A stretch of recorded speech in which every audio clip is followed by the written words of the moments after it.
मंच पर उपस्थित सभी महानुभाव, उपस्थित नागरिक सज्जन, माता भगिनी एवं आत्मीय स्वयंसेवक बंधु, डॉक्टर केशव बलराम हेडगेवार का जन्म नागपुर में हुआ और नागपुर से ही उन्होंने अपने युगांतरकारी कार्य का प्रारंभ किया। परंतु उनका परिवार, उनका मूल स्थान कंदकुर्ती था। तो जैसे नागपुर से संघ प्रारंभ हुआ, नागपुर में डॉक्टर हेडगेवार रहे, पहले कार्यकर्ता नागपुर में ही उन्होंने तैयार किए। तो नागपुर में उनका स्मारक है, होना सुसंगत है, स्वाभाविक है, और सबको पता है कि नागपुर में उनका स्मारक है, वो देखने के लिए आते हैं। मूल स्थान उनका कंदकुर्ती था और इसलिए कंदकुर्ती में भी स्वाभाविक रूप से सबकी इच्छा रही थी कि यहां भी डॉक्टर साहब के स्मृति में कुछ होना चाहिए। और इसलिए 32 साल पहले यहां पर सभी हमारे श्रेष्ठ अधिकारियों के द्वारा, जिनके नामों का उल्लेख हुआ प्रकल्प के निवेदन में, उन्होंने संकल्प किया और उस संकल्प की पूर्ति का प्रारंभ संयोग से 32 साल बाद उसी तारीख को 11 अप्रैल को आज हम लोग अनुभव कर रहे हैं। 32 साल पहले 11 अप्रैल को ही ऐसा तय हुआ था, ये मुझे पता नहीं था। यहाँ आने के लिए किस दिन आना, ये जब तय करना था तो ये दिन सबसे सुविधा का मुझे था, इसलिए मैंने चुना। लेकिन संयोग ऐसा है, ये मुझे पता नहीं था। और एक संयोग है जो पहले मुझे पता नहीं था। आज यहाँ आने पर मुझे पता चला, चित्र प्रदर्शनी देखते समय उसमें कंदकुर्ती का इतिहास है। तो गरुड़ की माता विनता की मुक्ति इसी भूमि पर से हुई।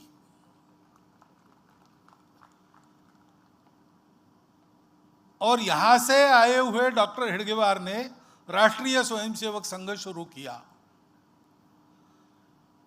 इन दो बातों में एक अद्भुत संबंध है। संघ की कथा तो आपको पता है, 100 साल संघ के हो रहे, तो जगह जगह उसका वर्णन हो रहा है। गरुड़ जी की भी कथा आपको पता होनी चाहिए, नहीं होगी तो फिर से स्मरण आपको मैं दिलाता कि गरुड़ जी की माता विनता थी और सौतेली माता थी कद्रू।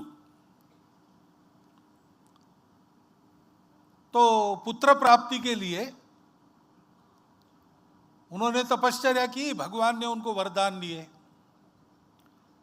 पूछा कितने पुत्र चाहिए, तो कद्रू ने कहा कि सहस्त्रों पुत्र चाहिए। और विनता ने कहा कि अच्छे दे दो तो 2 ही काफी है। तो ऐसा कहते हैं कि 2 अंडे, एग्स विनता को दिए, इनको बड़ा करो, और 1000 कद्रू को दिए कि इनको बड़ा करो। तो उन पुत्रों को बड़ा करने में कद्रू के जो अंडे थे 1000, वो 6 महीने में तैयार हो गए, फूट गए। उसमें से संतति निकली, वो सर्प रूप थी, जमीन पर ही रेंगती थी, आसमान की ओर नहीं देखती थी, जमीन में ही उनका सब कुछ था। कोई आसमान में बड़ा एक आधा नक्षत्र देखना, उसके ओर जाने की सोचना वगैरह, इसके लिए वो नहीं थे। 1000 थे लेकिन सामान्य थे। इधर विनता के अंडे फूटे ही नहीं। दरमियान एक बात हो गई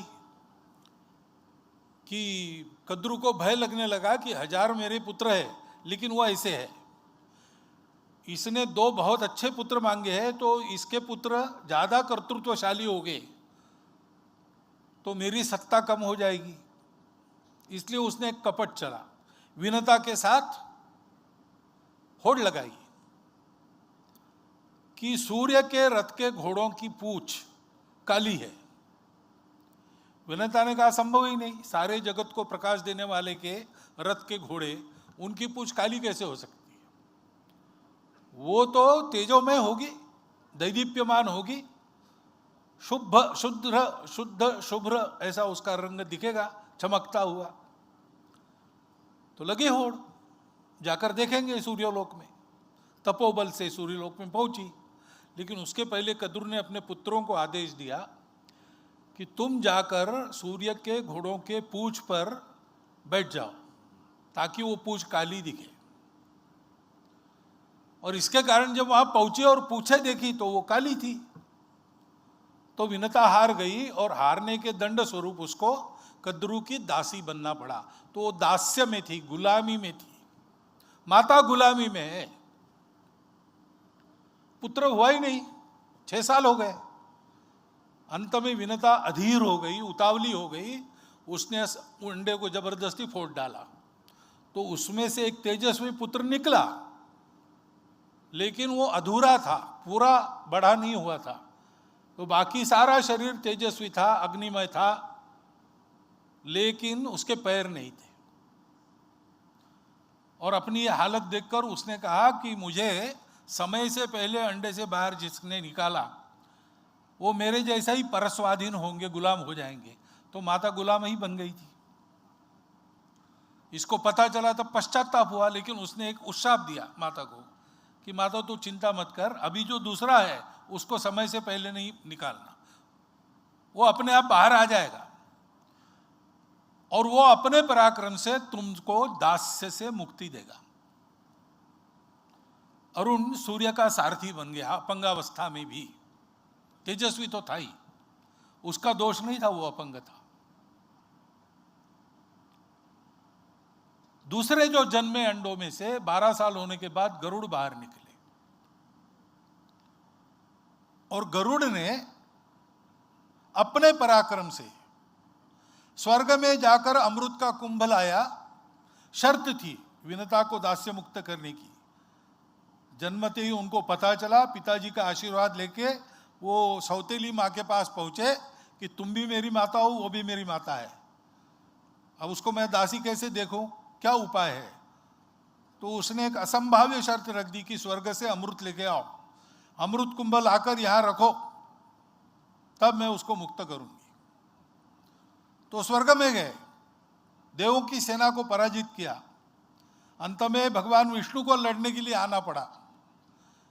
गरुड़ के युद्ध कौशल पर वो इतने प्रसन्न हुए कि उन्होंने संधि कर ली, मैत्री कर ली और गरुड़ को अपने वाहन स्वरूप में मांग लिया। गरुड़ को अमृत कुंभ मिला, वो लेके आया और विनता और कद्रू के सामने जहां बताया था उसने यहां रखो, वहां उसको रख दिया। तो विनता दास्य मुक्त हो गई। रखना नहीं था, वापस करना था, इसलिए तुरंत उठा के ले गए। वचन पूरा कर लिया था, माता दास्य मुक्त हो गई। अमृत पीने में इनका कोई रस नहीं था, गरुड़ का अमृत के लिए थे ही नहीं, वो माता के लिए थे। अमृत वापस कर दिया। अब ये कथा है, डॉक्टर साहब ने क्या किया, संघ की स्थापना की, यानी अपने माता के मुक्ति के लिए व्याकुल लोगों में से एक थे। बचपन से भारत माता को स्वतंत्र करना,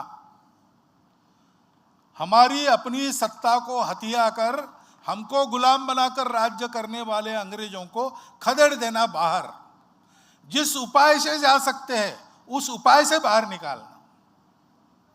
और इसलिए जो जो लोग इस दृष्टि से प्रयत्न कर रहे थे उन सब के कामों में वो कार्यकर्ता रहे। वो क्रांति कार्य करने वाले, सशस्त्र प्रतिकार में भी वो थे। और राजनीतिक मार्ग से आंदोलन करके स्वतंत्रता प्राप्त करने वाले मार्ग में भी वो थे। प्रामाणिकता उनका सद्गुण था।